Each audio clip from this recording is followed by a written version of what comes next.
నా పేరు ఏ వెంకటరమణారెడ్డి. మాది ఫ్రెండ్స్ వెల్ఫేర్ డెవలప్మెంట్ సొసైటీ. మాది 2015లో మొదట కేసముద్రంలో ఏర్పడింది. ఫస్ట్ మేము ఒక 20 మంది ఏర్పడినాం. 20 మంది నుండి కాలక్రమేణా దగ్గర నియర్ అండ్ డియర్ ప్రాణ స్నేహితులతో ఏర్పడ్డాం. కాలక్రమేణా 30 మందిమైనాం.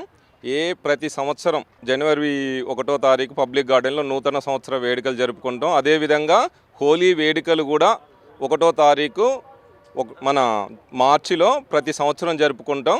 అదేవిధంగా ఏ కార్యక్రమాలైనా మా 30 మంది సభ్యులలో ఏ కార్యక్రమాలైనా కుటుంబ సమేతంగా హాజరవుతాం. ఎవరికి ఏ ఆపద వచ్చినా అందరం మేమున్నామంటూ అందరం ఏకతాటిపై నడుస్తాం. ప్రజలకు, మా మిత్రులకు, మా సంఘంలోని అందరికీ హృదయపూర్వక నూతన సంవత్సర శుభాకాంక్షలు తెలియజేసుకుంటాం. మేము ప్రతి నూతన సంవత్సరం రోజు పబ్లిక్ గార్డెన్లో వచ్చి మేమందరము సెలబ్రేషన్ గ్రాండ్గా చేసుకుంటాము. ఈ స్నేహం మీద ఒక చిన్న పాట. మంచు కన్నా చల్లనైనా నేస్తంరా, మల్లె కన్నా తెల్లనైనా తేజంరా, మదిల నిలిపే మరవలేని జ్ఞాపకంరా, అది మధురాతి మధురమైన స్నేహబంధము. అదేరా స్నేహబంధము, జన్మ జన్మల విడిపోని బంధము. స్నేహమేరా జీవితానికి వెలుగునిచ్చే వెన్నెలా, స్నేహమేరా బ్రతుకు బాటల నీడనిచ్చే మల్లెలా, నీడనిచ్చే మల్లిరా. తప్పటడుగులు వేసినప్పుడు, పిచ్చి గీతలు గీసినప్పుడు, ఆశయంకై సాగినప్పుడు, అసువులొడ్డి నిలిచినప్పుడు, స్నేహమేరా జీవితానికి వెలుగునిచ్చే వెన్నెలా, స్నేహమేరా బ్రతుకు బాటల నీడనిచ్చే మల్లెరా.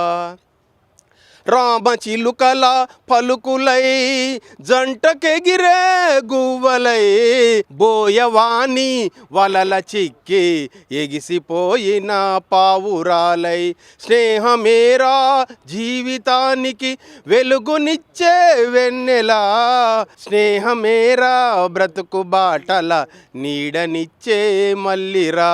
కులము అడ్డు రాదురాయే, మతము ఎదురు లేదురా, కులము మతములు లేవని సమత కోసం సాగినప్పుడు, స్నేహమేరా జీవితానికి వెలుగునిచ్చే వెన్నెలా, స్నేహమేరా బ్రతుకు బాటల నీడనిచ్చే మల్లెరా, నీడనిచ్చే మల్లెరా. ఆకేర్ న్యూస్ గారికి ధన్యవాదాలు. మా స్నేహ బంధాన్ని అందంగా చిత్రీకరించినందుకు మరొకసారి మీకు కృతజ్ఞతాపూర్వకంగా ధన్యవాదాలు.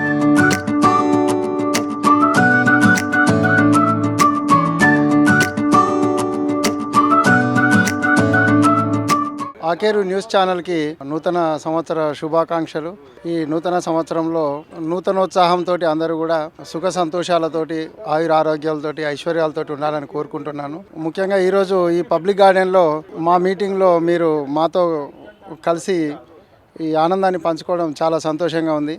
మరి మనం చూస్తున్నాము రాను రాను మధ్యరాత్రి వరకు కూడా మరి వైన్ షాపులు, బార్ షాపులు ఓపెన్గా ఉండడము. మెయిన్గా డిసెంబర్ లాస్ట్ వీక్లో ఈ తాగడానికి, తిరగడానికి ప్లాన్ చేసుకుంటున్నారు యువత.